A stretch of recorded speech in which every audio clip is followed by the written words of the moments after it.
उदाहरण असं आहे, नेहाच्या बाबांनी तिच्या पहिल्या वाढदिवसाला, कोणाच्या पहिल्या वाढदिवसाला? नेहाच्या पहिल्या वाढदिवसाला 10,000 रुपये दशांश 8 दराने बँकेत ठेवले.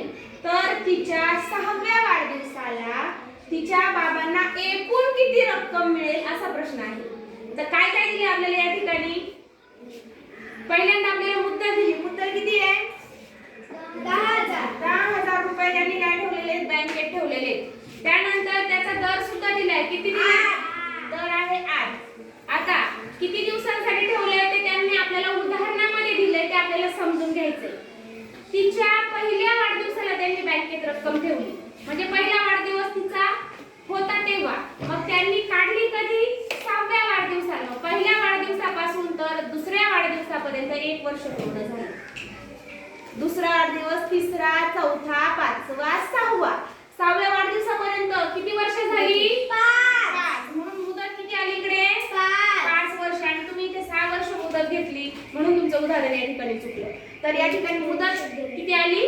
5 वर्ष. आणि आपल्याला त्याचं सरळ व्याजच काढायचं नाहीये फक्त, तर पुन्हा आपल्याला काय काढायचंय? रास काढायची. कारण बाबांनी ते पैसे पूर्ण 6 वर्षानंतर काढलेले, तर त्याआधी आपल्याला सरळ व्याज काढून घेऊया.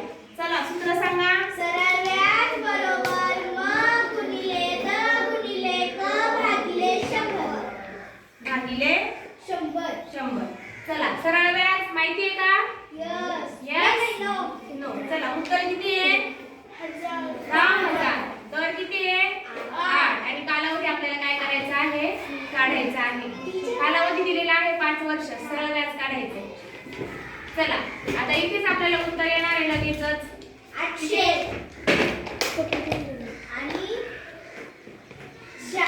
4,000. किती आलं? 4,000. 4,000 रुपये काय आलं आपल्याला? सरळ व्याज.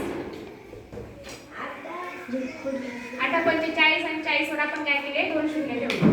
आता आपल्याला सरळ व्याज मिळालं 4,000. मग बँकेतून फक्त 40,000 रुपये त्यांना परत मिळतील का?